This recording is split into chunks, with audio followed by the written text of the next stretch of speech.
Jeg boede i Stenhøj i skævt lille hus, alene rent bortset fra rotter og mus. I gården et lokum op bag ved et skur, og i det stod mit brændevisapparatur. Og det syder af fusel og bobler og gær, din lever tager skade og øjet på stær. Det smager som rene pis og terpentin, og det er vildt, og så bliver man fuld som et svin.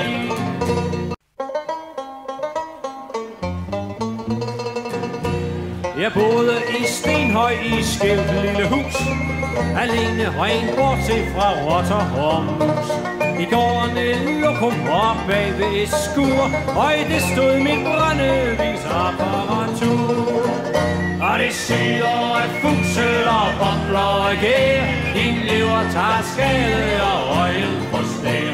Det smager som rene pis og terpentin, og det er vildt, og så bliver man fuld som et svin.